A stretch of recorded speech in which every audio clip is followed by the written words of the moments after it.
my gosh, I've missed you. I missed you. I was so far away, way, way, way far away.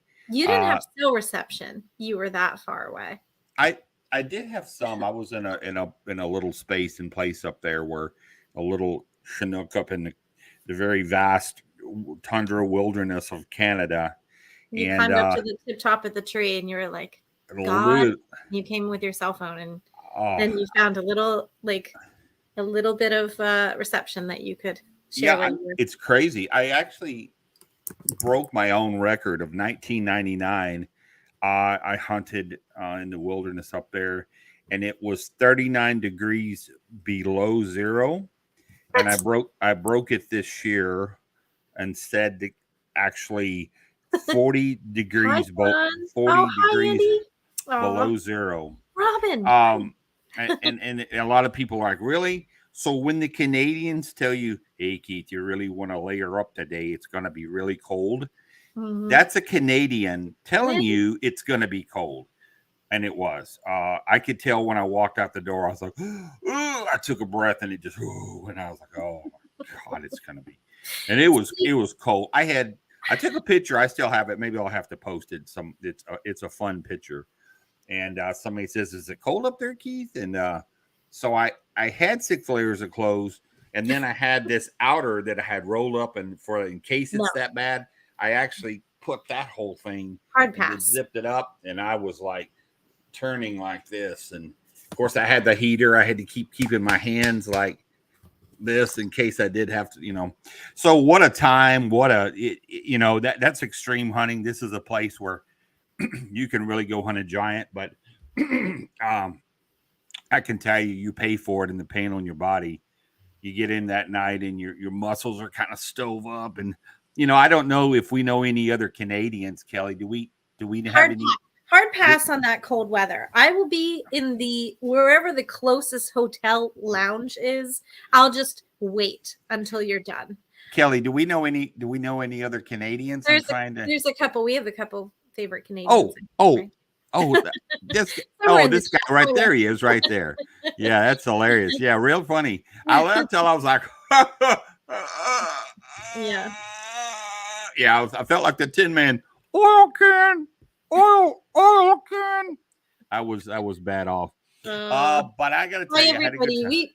We missed you guys so much. Like I think I, was the one with the cell reception because I was sending Keith messages. I'm like, I- no, We it's I we were I can't wait till we're back on the second. we Like Yeah, we we're really do ready. want to respect, though. I think me and Kelly, we had some talking, and we were like, look, there's a lot of people getting to spend time in, and the whole other adventure was the fact that, yeah, if you heard, and a lot of people had heard and checked on me, is that, hey, did you get back? And I'm going to tell you, I saw some sadness in humanity.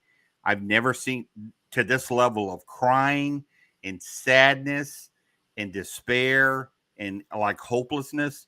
And I'm talking about the airports. The airports. Mhm, yeah. It was that bad. Yeah. People stuck, like out of money, trying to get Mhm. maybe something, just stuck, couldn't get flights home. They're trying to call family. Christmas was canceled for them to try to. And I tell you, I think in some way though, I got to meet some people in Calgary, and there we sat at the bar at Chili's and talking and said, in some universe, do you think this is God bringing us together to show us what's actually important in the world, and not about gifts and not about everything else, but that He's bringing us together to? And so I got to tell. I hope everybody that was trapped out there in airports abroad all over made it home. Because I think that's all the people really wanted for Christmas is just to get back, get home. Yeah. Yeah, sure. Wow. And we were at WarrenCon. So we were up in Connecticut for the Warren Yeah. Seekers of Supernatural Paracon. And then right after that was like Thanksgiving time, and then Christmas rolled around and you were traveling. So I'm just glad we're back. We're Yeah. back. I And we have an thought I awesome thought guest out. on tonight.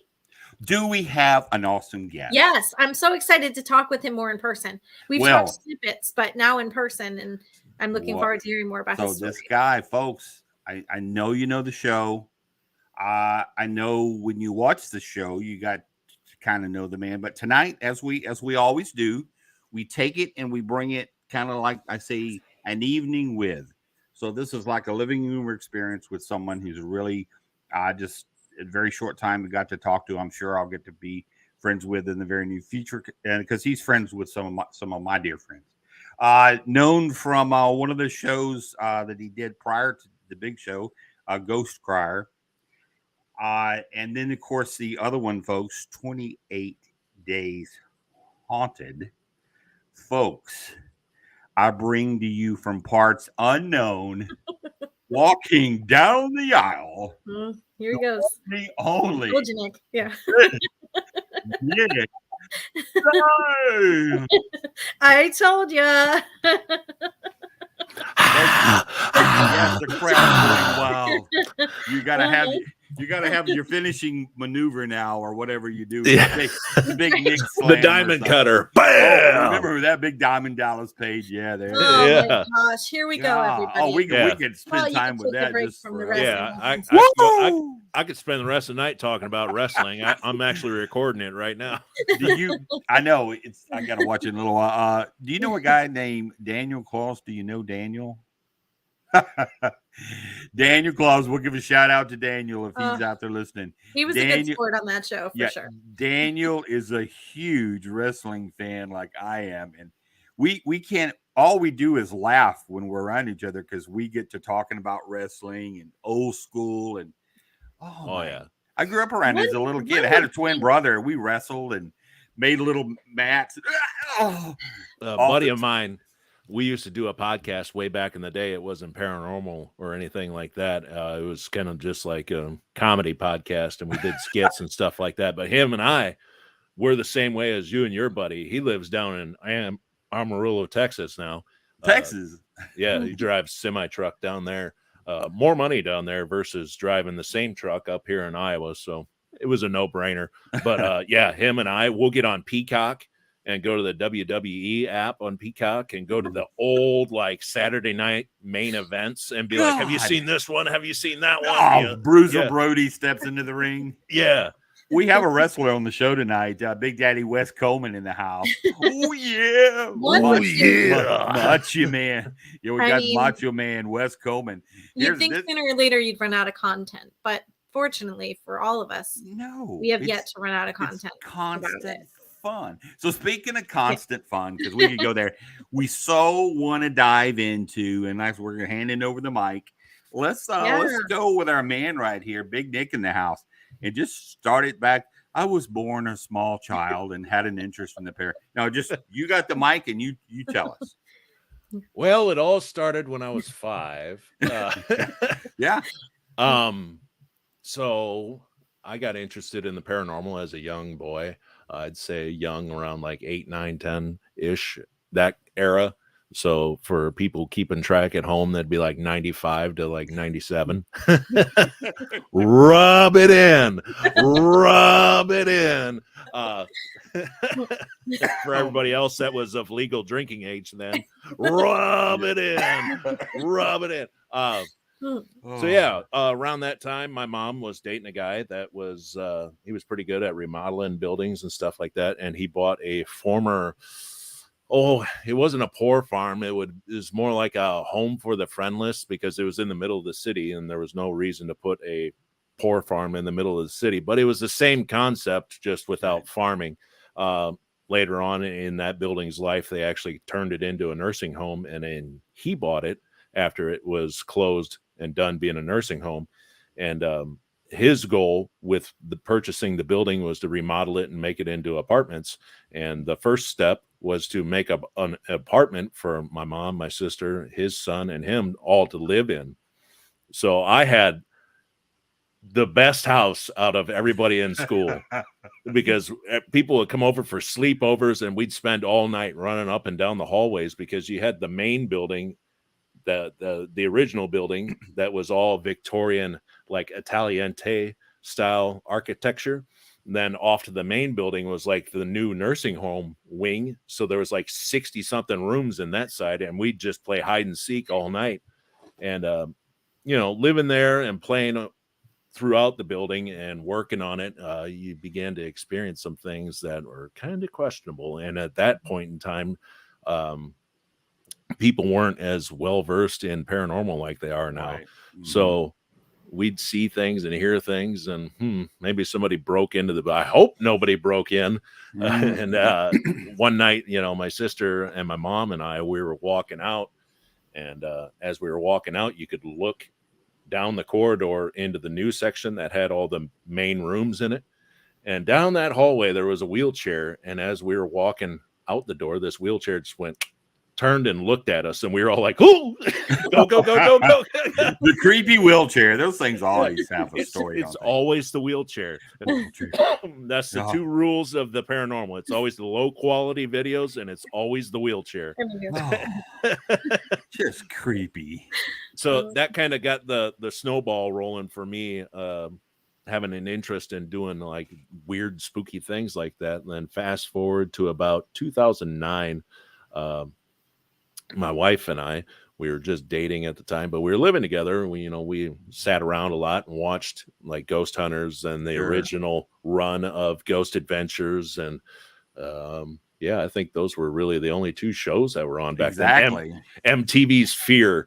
When I was in high school, that show was so awesome. I'm like, I could do that. I could do that. And I still watch it on YouTube. I'm like, man, that would be so cool if they fired that show back up, because it wouldn't be fun for have me on there, because I'd be like, woo, I won. Yeah. That was easy. What else you got? Competition there. Yeah. But watching those shows with the wife, one day it was like, I could do that. I could do that. And she happened to be at work. And at the time, she worked with Aaron G. Thompson, who was also on 28 Days Haunted with me. There you go. And he just happened to be running around work one day and was like, "Hey, I'm going to start a ghost hunting team, this and that. I'm Aaron G. Thompson," or however he talks. And she was like, "Well, you could take Nick. He's as big as a door." And so he emailed me a background check. I still have it. It's from like February or January of 2009. And I filled it out and sent it back to him. I don't know if he turned it in and got me checked out or not. But because, all those years you get to learn, you get to know a guy, and it's like he probably 98% didn't turn that in at all. So I filled out the background check, and him and I started investigating together. And so 2009, we started doing residential cases, and we did that. Not, every weekend, but as they'd come in, we'd go do them. And you really got to learn the ropes of things. Sure. I mean, he had a leg up on the competition of what he knew about it. And I was kind of, reading books and stuff about it. And, I got tons of books behind me on all sorts of things, from Ed Gein to World War II. But the most of them is about, paranormal investigating. And so I picked up, some things there, the Joshua P. Warren book and the Hans Holzer book on ghosts. And you just learn some things. You do. And doing those residential investigations, you learn how to interact with people and how to like read people a little better. I mean, you learn from failure. You learn from big failure, because we've dealt with some wackadoos, that's for sure. Mm-hmm. And about 2015, Aaron was like, "You know what? Let's just hang that part up and just go more into shooting videos and making videos." And we even had a video podcast, kind of like this, where we just recorded a show and put it up on the internet called Ghost Talk. And we would cover all sorts of controversial topics. And we used to bait and switch people into coming on to or like watching the show. We'd be like, "Are koi fish ponds a portal to hell? Find out next." We just had fun with it. But the big part for us was, being able to have that, those investigation videos out there. And I think that's what really caught a lot of people's eyes, because we do investigations kind of differently at that time than what you were used to seeing on YouTube. I mean, we were cracking jokes and having fun, and then actually putting the work into analyzing the SB7 audio instead of sitting there going, "Did you hear that? It said yes." No kidding. We were actually posting full sentences of things that were popping up that were, compelling and related to the questions that we were asking, rather than people just posting. It said Smokey and the Bandit Part 2 has an elephant in it, and it's not fun to watch. You know, I know. That's so funny you should say that, because we have come a long way. And I got a friend who popped on now, was somebody as a buddy of mine, near and dear. I love like a brother, Gary Wood. He's a really sharp guy out there, and it's got some cool stuff going. But when you speak of the SB7 and of course the K2s, right back today, we went now to where we have cameras that are able to see, and these little spectrums of light of how they come in and contribute to some sort of something positive more towards the paranormal than not. And then I bring up this person quite a bit, who I think is one of the most intelligent people when it comes to the EVPs and whatnot. And Kelly? that's Yeah. what? yeah, it's Kelly. Kelly's she's When it she's comes very- to tech stuff, Nick, you should know of all people. For lame, I just joined Snapchat. yeah. Horrible idea. I don't know a function of what it can do at Now all. she does stuff at But- night. So tech people, I admire you all in the tech. I will take spirits any day over tech. She's good. Tony Rothman is the guy who, I don't know if you do know or don't know.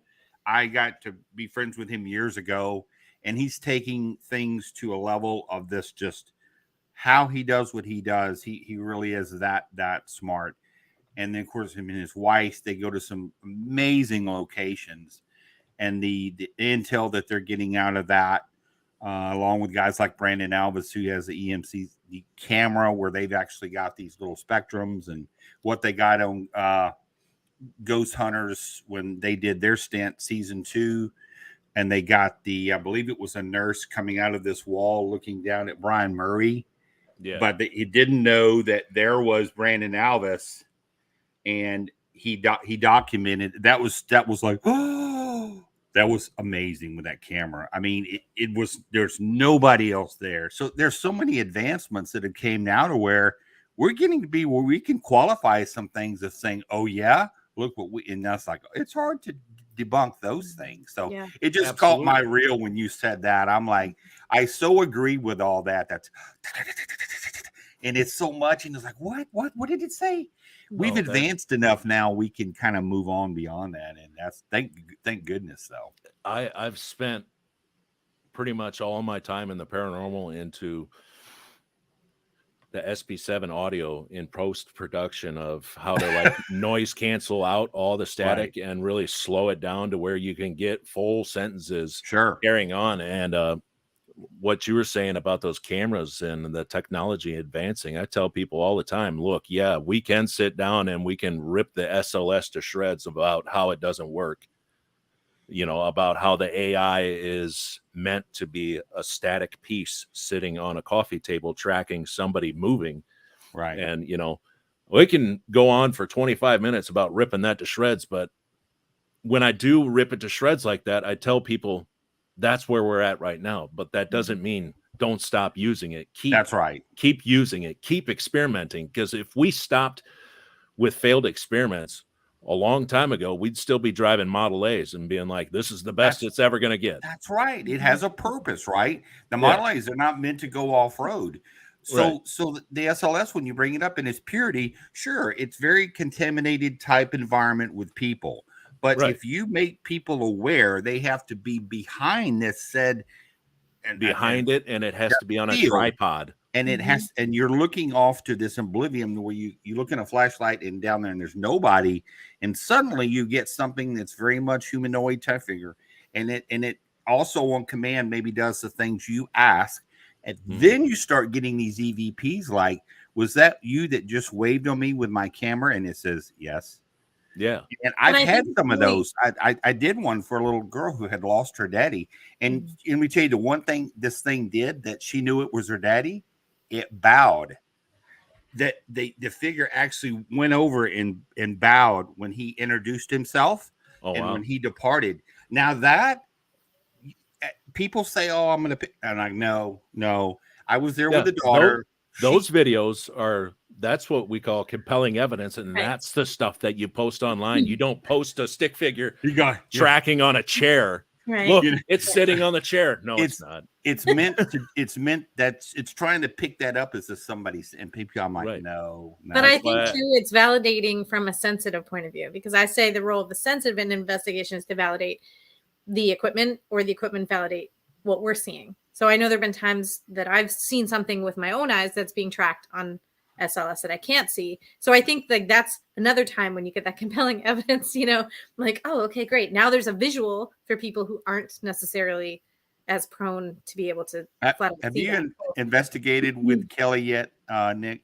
No, I Not haven't. yet. Okay. Nope, she Well, I added will me tell on you. Facebook.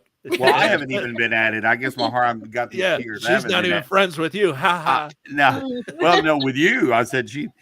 So anyway, that being said, it's you bring up a good point. Even with that, she does have that other element, and you know, it's every little thing. It's a picture. It's the words. It's Kelly saying, "Look, there's a soldier. He was here. He's telling me that there's more here," and you're like, you know, that kind of goes along right with what we're experiencing with all these other type. And of course, we've experienced something out at when we went on our big investigation. What out in Philly next to the airport at where was that again? Mifflin. Fort Mifflin. Okay, and that was to hear that the woman scream that's there in there, and you hear this ah, and they say that's the woman that you'll occasionally pick up screaming. Nobody asked him to do that again. If I see that in the chat, I'm gonna block that comment. Nobody. Keith, asked. Keith, you cut Don't out. Can I ask hear him that again? I know you're gonna get Last Robin. time looking at you. Don't ask him to do I that. know there's other ones I do. Everybody else for, but anyway. That being said, yeah, that's wild. I think that's great. I mean, like that the role of that equipment is really important. But I want to get back to Let's get back how to how you got from that show to 28 Days Haunted. So how did you let's transition? do that? Yeah. So here you were. Here I was, Yes. all alone in a field. Right, Robin. No sounds. Right. That's what we Yeah. agreed. You and I agreed. It Robin. was still the wind wasn't blowing. Real quick before we get away from it and forget about it, you know what you said about being a psychic and backing it up with the tools. I mean, I said exactly that on the show when they first introduced me. You know, I said, well, how did I say it? I said I like to use technology to back up psychics on what they think they're feeling, and I'd like to use it, you know, to validate it for myself. And you know, that's why we all mesh in a way. Yeah. You can't have just a group of all psychics going out and doing stuff, because you'd have the power of persuasion. Oh my God, there's a child here. Feel it. It's a child right over here.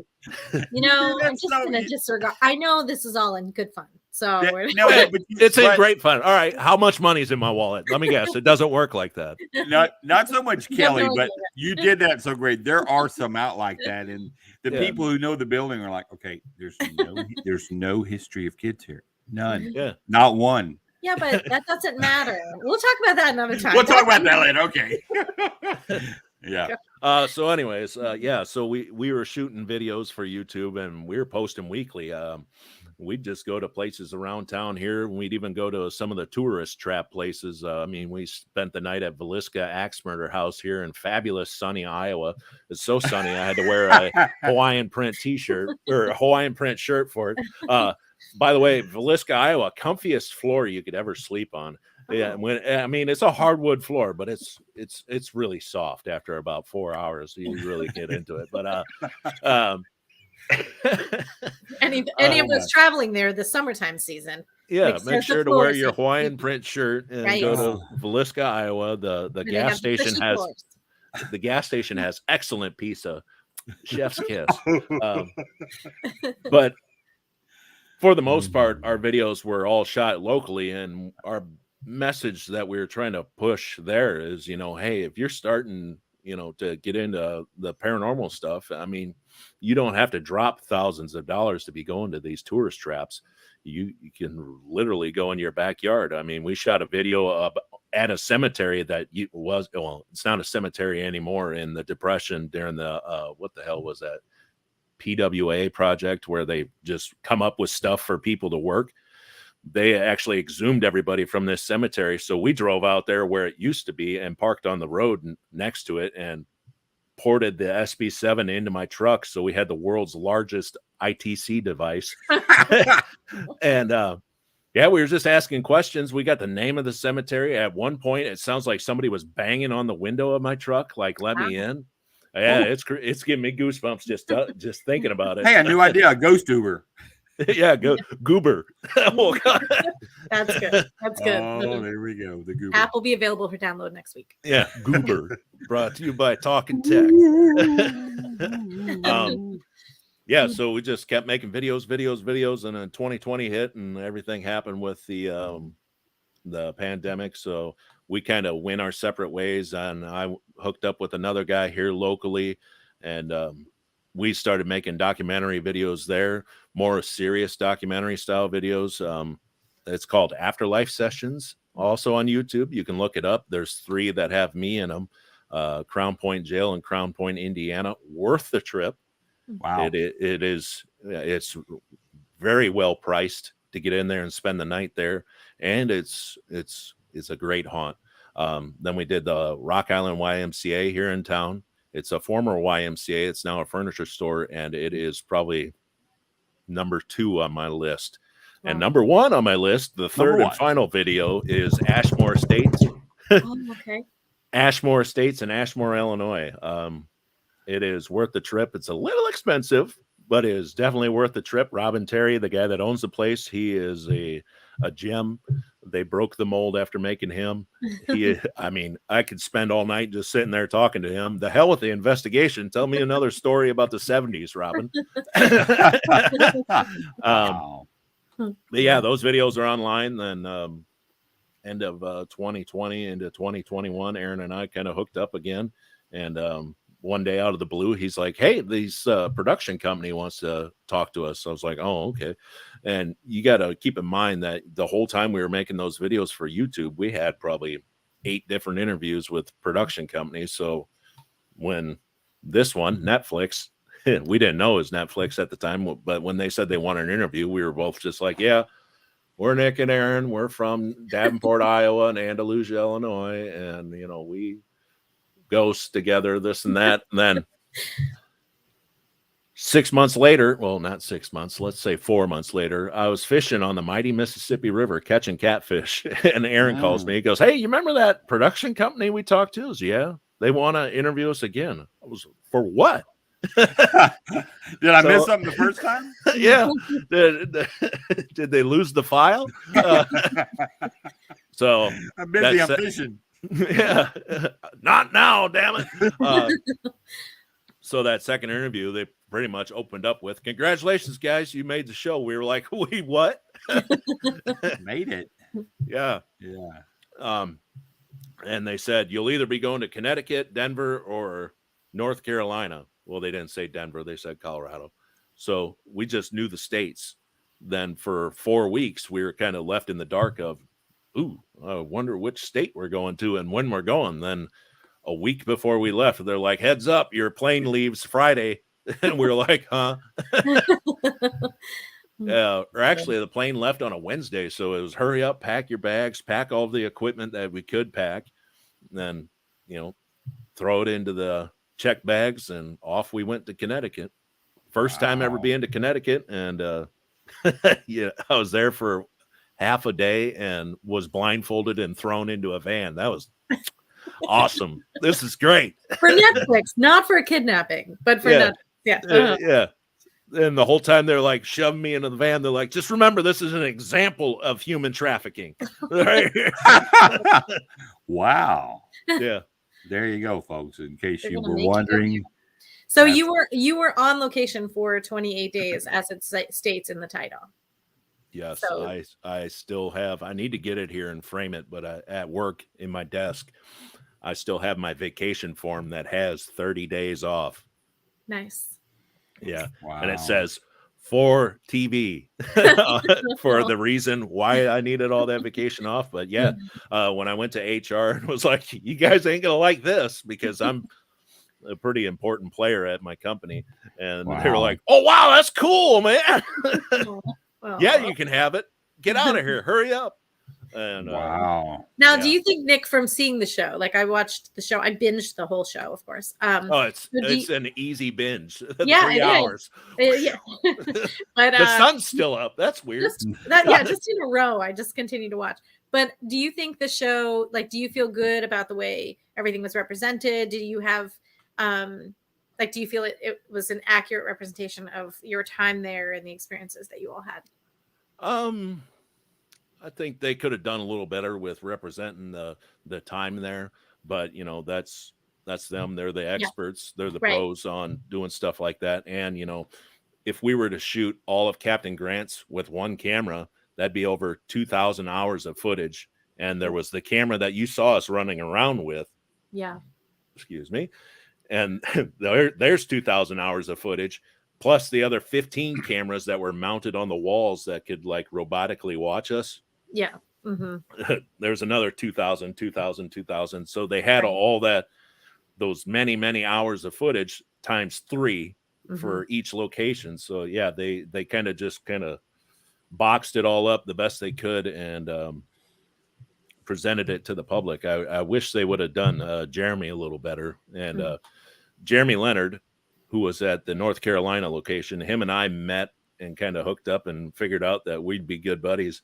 And now we have a podcast together called Paranormal Gumbo, and it's available on Spotify, Apple, wherever you get your podcasts. And the first episode is up, and it's kind of Jeremy's like love letter to the public, because he goes into detail of why he did this and why he did that, whereas the show left it out and kind of made him look like a big meanie.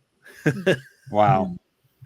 Yeah, he's a sweetheart of a guy, and I could very much see that. It's a fireman in him. He did, as many probably know, go through a very challenging time when as many know, and he's went over this. He had a life-changing heart attack that he lived through. Otherwise, a lot of people would. Me being in the medical field as a paramedic for over 30 years, the type that a lot of people succumb to. So Jeremy very often spiritually gets into that purpose of him continuing to be on here is to do bigger and better things and kind of change the way he looks at life. And you could really tell it in his eyes. He said, "Man, Keith, that was about it." I said, "I know. We were praying for you." It hits home. As a firefighter, as a brother in the business, I've lost several of them on jobs while working at a scene, and others, they go home the next day, and it's tough. And so he takes that from a very wholesome aspect now when he does what he does, and just tries to enjoy it and put it out there and be the good person that he is. So I'm close to Jeremy. We just came back from that event up there with Kelly and up at the Warren's Paracon. Yeah. We hung out a lot in Connecticut, where you can make your second trip this coming year, hang out with. Yeah, I'm just waiting for somebody to invite me out. Everybody else on the cast of the show is going places and doing things. I'm like, hey, what about me? You've got the right people there, because who puts the event on, right? Yeah, Tony and Dan.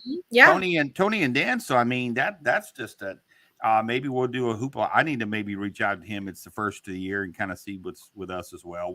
We've been there since the beginning.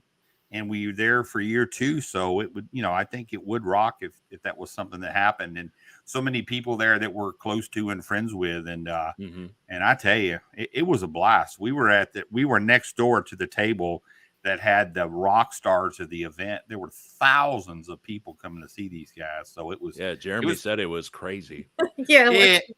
Wow. They were. It was cool. So we had a really front row seat to a lot of fun stuff. So yeah, so you should definitely come. I need to make a phone call. This Nick guy is a good guy. I don't know what are we doing? He should be there. Let's make this happen. Most people are like, boo hoo, he's a skeptic.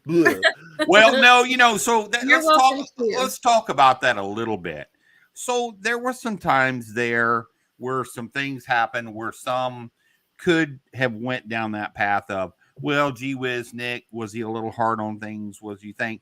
Tell us kind of how you went through that and kind of roll that out as to how initially that you were confronted with what you saw and dealt with it. And then after the aftermath of it, how you kind of went and said, well, this is why I feel the ways. Kind of take us through that in steps. Sure. So on the show, I just tried to keep things as, straight and level as I could. Oh, that was weird. my pinpointer that I used on the show just fell down. It's haunted. No. So Rick, yeah, turn your other equipment on real quick. Hurry up, we'll do a live session. Hurry up. This right here, this just falling right now. I'll use this as an example of how I'm a skeptical investigator. So this just fell, and I could very easily be like, "Oh, my house is haunted. I need to, cleanse the place, this and that," or it didn't fall until I leaned forward like this. So was it me leaning on the table causing it to fall? Or was it a ghost? I'm going to say 99% that it was me leaning on the table causing it to fall. But back to what I was saying, I try to keep things as, straight and level as possible. So when I was faced with those situations like you saw on the show, I was just really, what? No way. And having the spirit box kind of confirm of what was going on with the mirror thing was enough for me. And I really didn't say, I think, I didn't come out and was like jumping everybody's guns with my opinions. I just played the evidence of the spirit box saying, you, Sean, and then it just kind of snowballed from there. But fast forward to now, we've just kind of dropped that thing. And I wish the guy the best of luck with his projects that he's working on and pushing out. I mean, I don't hold a grudge against the guy for what happened with that. We had our words, and that's that. It's just, unfortunately, it's on tape for the world to see. That's another thing with the show on Netflix. It's a global product. So when you see the thousands of negative reviews, it's coming from all over the world, whereas, like Jeremy said it best, was Ghosts of Morgan City. It was just on travel here in the United States. Water break. There you go. We'll stay hydrated. Stay hydrated. Sorry, vodka break. Hey, kids. Right. So the fight that you saw with Aaron, him and I fight a little harder than myself and Sean fight, because Aaron and I have more years of screaming at each other. But for some reason, apparently I need more vodka. For some reason that night, there was like footsteps all over the house, and he's like, "Well, let's go outside." And I was just like, "What the F?" Why would you want to run away? You're getting, the coup de grace of paranormal investigating, and you're like, "Well, check it out. We'll be outside waiting, smoking cigarettes and playing with sticks on the bench. Let us know how it goes." Like, why would you leave? Right. Yeah. And you just saw me blow up like that. What you didn't see was about 4 minutes after that, in the hallway, we were hugging and being like, "Sorry for blowing up on you." And he's like, "No, I'm sorry for blowing up on you."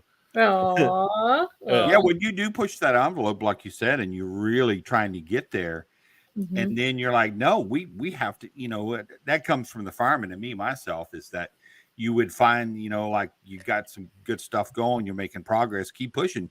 When you retreat and pull back, whatever forward progress you made, now you're trying to regain that all back to get beyond where you were in the first place.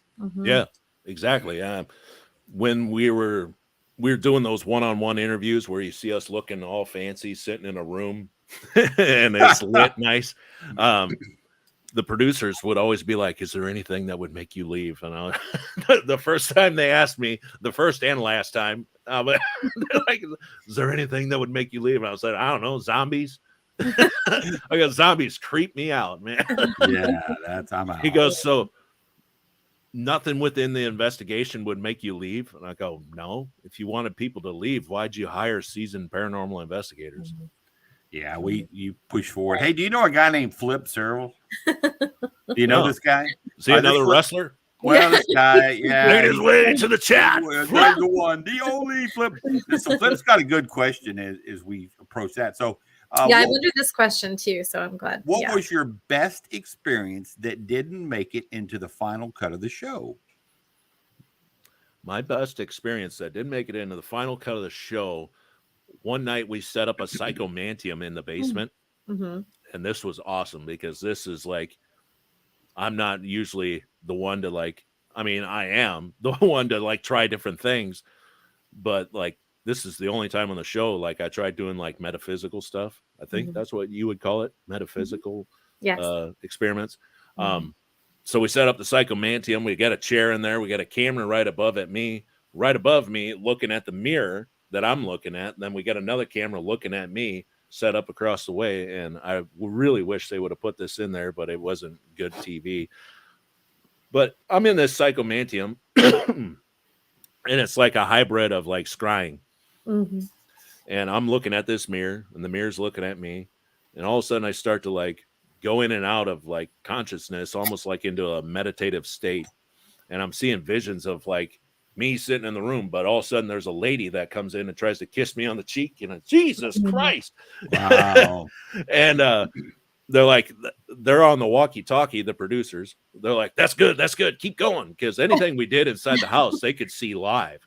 They're like, keep going. I'm like, all right. So I go back into staring into the mirror, and they figured out that if you know how your eyes like fade out when you stare at something, if you just stare at that mirror and let your eyes fade out like that, you can't move your eyes at all.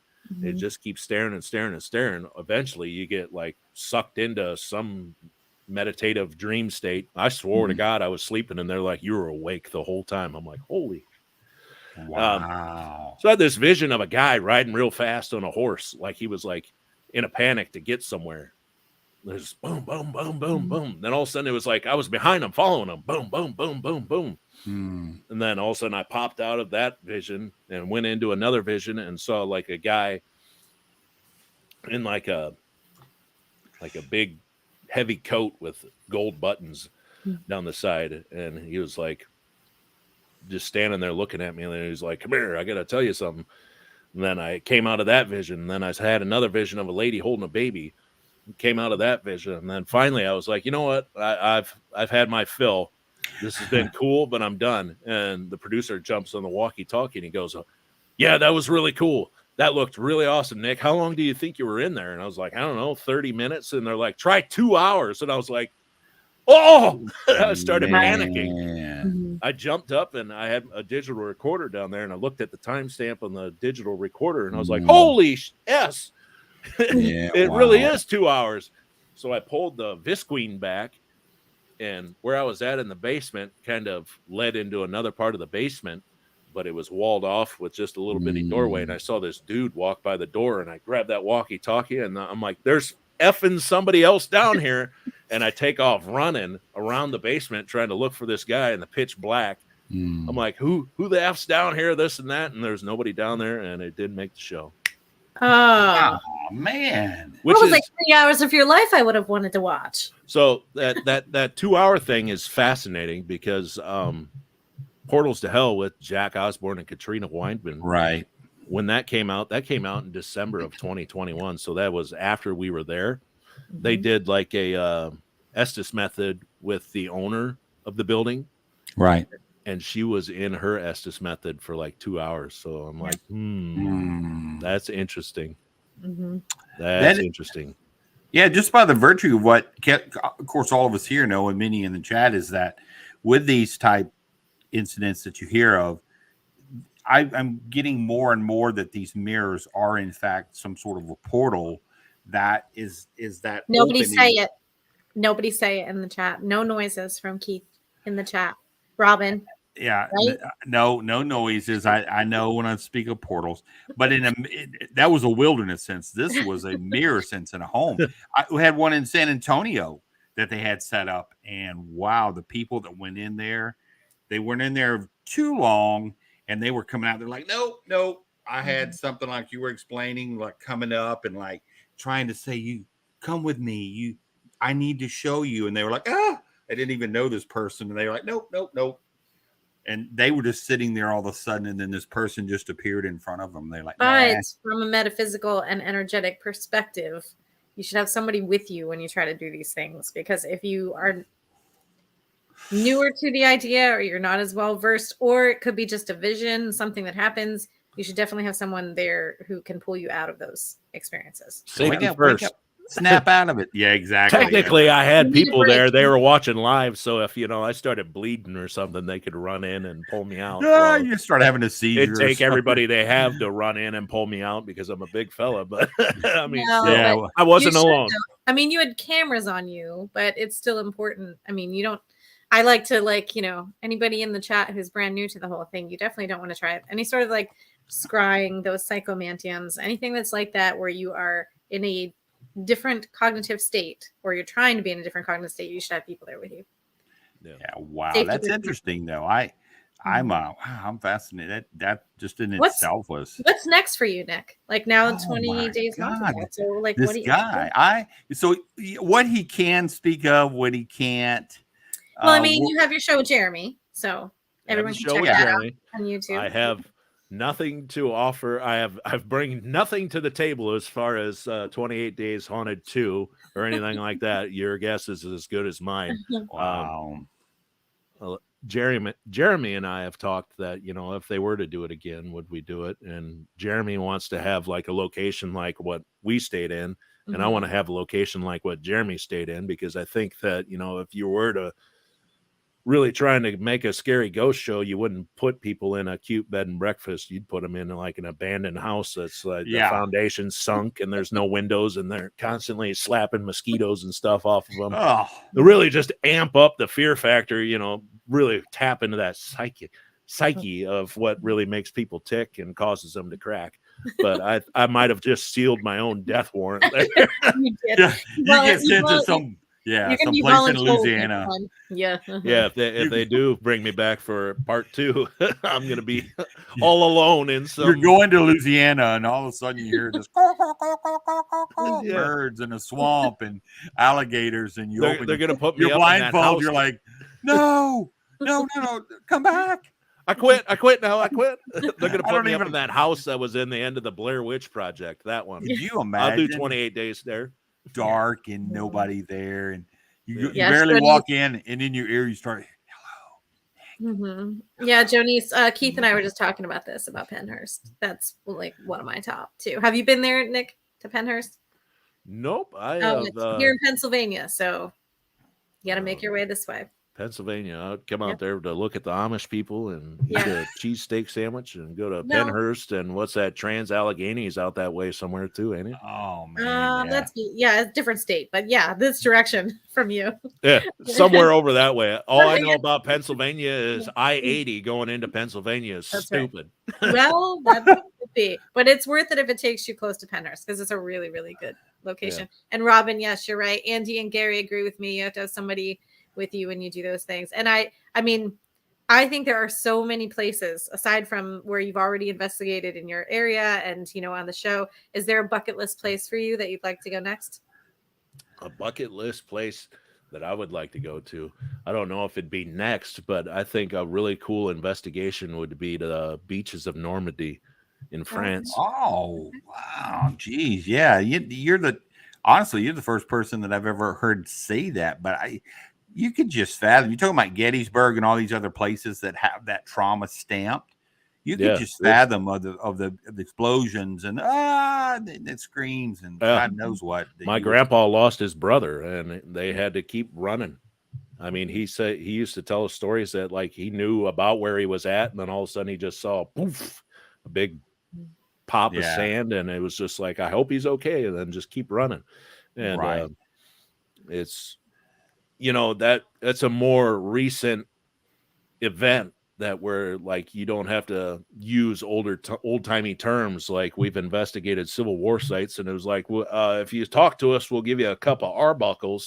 That was coffee back then, and it was like trying to look up these terms and have a glossary of 1865 terms, whereas you could go to D-Day terms and just ask questions not totally related to where the Germans at or anything like that, but you could just, like, what kind of car did you drive? And, just try to approach it softly, just to verify that people are there. That's how I investigate. Like when we were at the axe house, we weren't like, how many times did he hit you in the head with an axe? So that's not questions that you ask on occasions like that. Mm-hmm. And speaking of that, what's a tip that you would give people who are new to investigating or new to creating their own shows of any sort, what's a tip that you would give them that you think is really important for them to keep in mind? Tip that I would give people is, do the research on your locations. I see a lot of people that think it's cool to go, I'm going to go in blind. That way I don't know nothing. It really bites you in the butt, because it was like, Keith does the research, but I do that. I like to know what's well, going yeah. on. I mean, Basketball, people but that aren't like gifted like you, that, Yeah. Aaron does it all the time. I'm like, dude, stop, just look up something. oh, Because like Aaron, one time we were investigating that YMCA that's just over here in Rock Island, and we go up to the 4th floor where the dormitories were, and Aaron's like, I feel like people used to stay up here. I'm like, oh my God. The lyric of the song says it's fun to stay at the YMCA. Yes, people used to stay up here. Yeah, it's fun. oh. Robin's got a pretty fun question though, and I wanted to ask as well. Hey, Robin, Have you ever had? did I miss the question? Have you had a spirit? Oh, sorry, actually, Robin. call you by name, like you're there, and maybe say you didn't even really introduce yourself there. Let's just say that, and you're there investigating, and then all of a sudden you hear your name. Have you had that happen? Yeah, that's actually one of my hot button questions that I like to ask when we are investigating, especially with like the SB7. Not Aaron likes to use the phone apps like Spiritus and all those things, and just turn it off. We'll turn on the SB7. I always ask, can you let me know this works by telling me my full name? That will let me know that you're here. My full name, not the 4-letter word, but my full name, which is Nicholas Simons. And I have recordings on this computer that I'm talking to you right now of my full name, Nicholas Simons, and it gives you goosebumps when you hear it. It does. Yeah. And let me ask this question: Do you feel that on these buildings that you go to, and that you've been to many, we can tell so far, that as you walk up and you're getting your equipment out and you take that long glance up to the building, do you feel as if that the spirits are literally looking back at you going, well, here comes some more people? Absolutely. Actually, in 28 Days Haunted, when we're taking the blindfolds off and looking up at the building, I saw the whole building as a whole for like a split second. Then my attention was drawn actually to the window of the room that I spent the 28 days in. And I actually said it on camera. I'm like, Sean, look over there. I'm feeling drawn to those windows right over there. And that was actually the room that was laid out for me. And it was just, I felt like somebody was like looking down at us. Yes. From that window, just watching us as we were all, there was all sorts of camera people and production people and us and the Suburban and everything was there. So they were like watching the action. And yeah. So I agree with that. It gets to be to where in those moments, it's either come on inside, you're invited, or get out. That it's those moments that you just feel it like, you're like, man, it feels heavy. Like, oh, just, man, they're just like up at you, just like, you can feel that. Like, oh, you ever walked into a room after living people have like fought and argued and screamed, and you're like, man, what went the hell on in here? And then, man, these people were, and you have that. So, wow, that's super cool. I actually never used to be like that. It was until, I was always like running, gunning. I don't feel nothing. I don't see nothing. Let's get in there and turn on the SB7 and let's explore and turn the cameras on, this and that. And it wasn't like that until I investigated with Jason and Michael from Silent Explorers. Have you heard of those guys? They are 100% deaf. And those guys, we did an event out in California with them at the Kennedy mine in Jackson, California.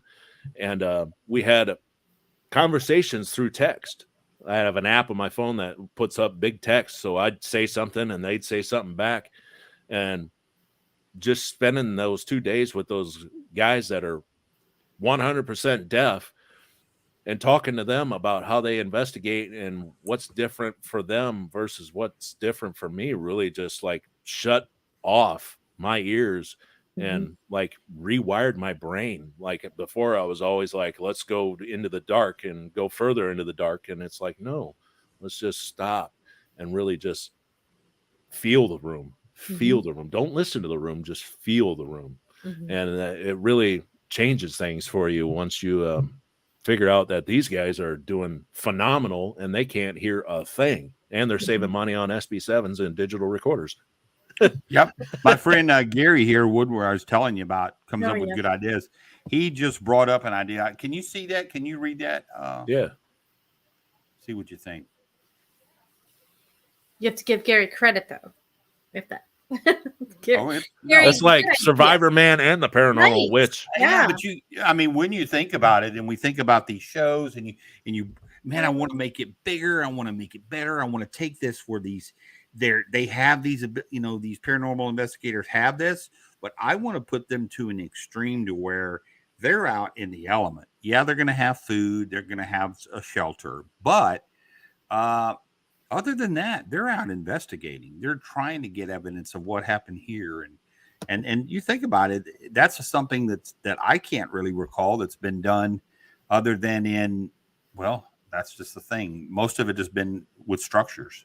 I would think more, even from your skeptic point of view, that the way people deal with stress, or lack of sleep, causing hallucinations, things like that. I think that could play into that sort of scenario. So I think if you want more legitimate experience, may have to limit some of those outside influences, because otherwise, if someone's short on sleep and, is a sensitive or not, but having these experiences, I think that may be kind of difficult. Like that's a lot of stimuli to still try to have, some sort of investigation. It's not going to be cookies and rainbows. I mean, no doubt about it. It's gonna be once you open the octagon door, there you're gonna have to tell people, look, just giving you an idea what you're about to sign up for. We don't even, for the ones who say, I'm really good at this. Well, just how good are you? Because that is a challenge and then some. Because you're going out there trying to just go with Mother Earth. And as we know, that's on her terms. It ain't on ours. We can control light. We can control but you're also gonna have influence, with even your audio equipment, with rain and things like that, wind. Yeah, you're gonna have all those things. So I think that's another kind of tricky.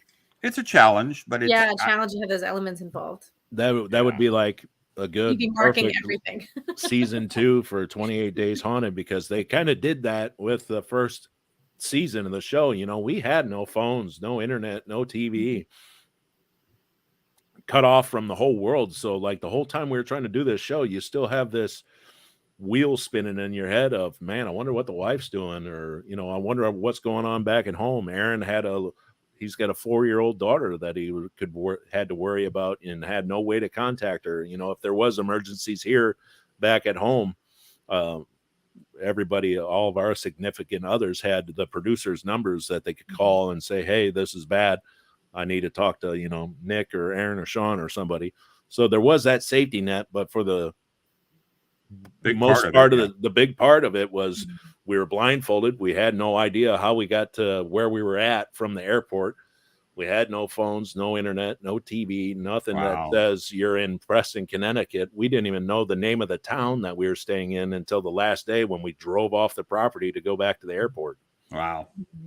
Yeah. Man. Now, Nick, I mean, just from watching the show, I mean, I wondered too, when did they allow you to include the historical, like they gave you access to history about the place, but I didn't know if that was something you could look up once you got so much of your evidence, or they provided that to you? They kind of threw scraps at us. What you didn't see on the show was it was about after 2.5 weeks of investigating, they brought the computer or the router back into the house, because we had the computer that we'd look at the video from our handy cam on, and they brought the router in and hooked it up to the internet, and then they had somebody stand by the computer and babysit it so we wouldn't get on there and Google stuff. And we actually had Zoom meetings with the historian for the state of Connecticut. He is the top guy. There is no other historians above him. And he would just, open up, hi guys, introduce himself, and we introduced ourselves, and he's like, so what's going on? There was no like, oh, I hear you're staying there. Wow. So we would throw out, hey, we got this name and this name, and he'd be like, I don't have any record on that person, but this name is something that you need to chase after. And he'd be able to tell us about like Adelaide Grant and Captain Grant. And that's I'm not sure if they did that for the other locations, but for us, well, you saw Brandy in North Carolina. Right. I got to talk to the author that wrote the book on the Lawson family murders. Yeah, but for us, they just cut out all the interviews with the state historian for Connecticut, he's a really cool guy. I connected with him after the show, and he is just the things he knows about Connecticut is insane. He actually told us, here's another behind the scenes tidbit that behind the scenes. Welcome to Behind the Scenes. Yes, with Nick Simons. With Nick Simons. Light a candle. Here we go. Delilah. Sorry about that. I lost myself for a minute. So he told us about Captain Grant. The story with Captain Grant was he was lost at sea. One story, or he was murdered at sea, or he was killed during a storm. And two of those stories have him coming back. One story he's just stayed lost at sea. So we're over at the cemetery where Adelaide's buried, that's my favorite reviews to read is, that wasn't even the right headstone. It said Mercy on it. It didn't say Adelaide. Oh my God, you do a good. But my name's Roy D. Mercer, and first of all, let me tell you something, Roy G. Mercer. But that's how I envision negative reviews sounding. But, the headstone says Adelaide Mercy Grant. Mercy was her middle name. But right next to her is William Grant, Captain William Grant, blah blah blah, 1836, I think, was the year that he went missing. And so we're there looking at the headstones, this and that, doing a couple of spirit box sessions, and I bust out some dowsing rods. And if you look up dowsing rods, for finding graves, I think it's like a 98% success rate for people that haven't even used dowsing rods before. Their first time using dowsing rods and having them walk over a grave, they come together and touch. Right. And so I walk over Mercy's grave, and it comes together and touches. And then I keep walking, and I go over Captain Grant's grave, and they just stay parallel. And I do this about 15 times, and I'm almost starting to cry. I'm like, that's so effing sad. That's why she's still haunting that house, is because he never came home. His headstone is just a memorial for him. Yeah. Wow. See there? That's the part in the paranormal when it does. It brings out something in you to say, this is why we do what we do. To try to find those answers. And tell when that you story. do, yeah, absolutely. Yeah. Wow, geez. See there. We went over our time. We're sitting here having so much fun. This man's got things to do, and so people see before we go though, can you tell everyone how to follow you or what you prefer? Big Nick, how to get a hold of him, folks? You can follow me at Big Nick Simons anywhere. You can listen to me on Paranormal Gumbo anywhere. And we just recorded an episode today. I got to have a little FaceTime with Mr. Jeremy Leonard. He's all skin and bones now. Jeremy Leonard. I'm like, you're going to be a male model before February. Yeah. And you find me online. I'm very chatty and talkative with people. I know before I was on TV, that was kind of always like a thorn in my side, was to see people on TV and you send them something and you don't hear anything back. Yeah. Send me something. I'll chat with you. I'm gonna break that cycle of people getting ignored. And isn't that something? Oh, they're famous. You have to go through their contact, and then they'll email you, and then they'll vet you. And that's the beauty of your own platform and your own creativity. I knew this person when they were just putting chords together and had a little tiny camera, and but you don't know who they are now. I'm like, Okay. Yeah, the hell with Yeah. that. Reach out to me. Talk about football, wrestling, Yeah. anything you want. Hunting, woo, Fishing, Oh, that's right. fishing, trucks, fishing as well. building stuff, fixing stuff. You can Yeah. reach out to me. Hunting, fishing with Nick Simons. Right there, fella. Yeah. Thank you so much, Nick, for coming on and sharing all you did with us. Like, I think you're just such a charismatic person, and I really was drawn to the way you investigated on the show, and so I just appreciate that, from a balanced perspective of not just the tech side of things, but the sensitive side of things. So if everyone hasn't watched 28 Days Haunted, make sure that you go on Netflix and check it out and see Nick. Can you hang out in our green room? We've got caviar and some vodka back there if you want to. Yeah. We're going to meet Delicious. in just a minute. Yeah, Alrighty. We'll okay. close Thank that. you. Okay, buddy. We'll be right there. Oh, he's so fun. That's awesome. I tell you what, you go into a show and you haven't met a person yet, and you're saying this ought to be fun.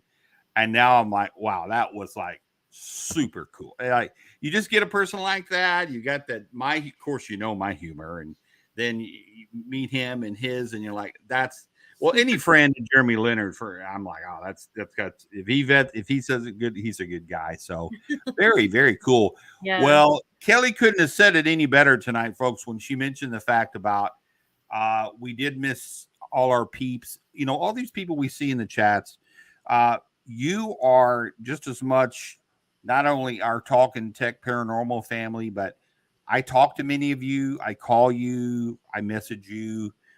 Yes, there may be some times where I don't get back. I may be in the boreal forest of, Canada, or I might be, bouncing on a fire truck somewhere, or who knows, behind playing drums and rock, at a rock concert. Who knows? But I will tell you, I do get back.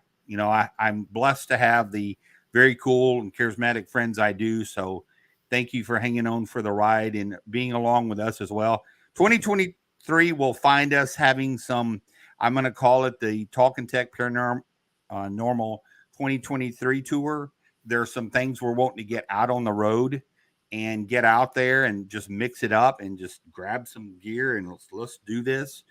Because at heart, what Kelly does in her discipline, what I do in mine, that's a passion of ours. And hey, I stand arm in arm with the people there. Just like with when you're there, I'm with you. And hey, let's go have fun. So the other thing is, reach out to us if there's an event. You're like, hey, there'd be some fun. We come pretty cheap. I think we just if you throw us a biscuit and throw us a pillow, then we're like, hey, okay, we'll be there. That's cool. But even furthermore, we put up for the show for you or the event, make it fun to where it'll be a blast. So we are looking forward to that for sure. Yeah. And Happy New Year, everybody. And we will be back again in 2 weeks with our next guest that many of you know. So in the next few days, you'll find out more about that. So. 2 weeks, folks. That's we'll right. See you there. Good night.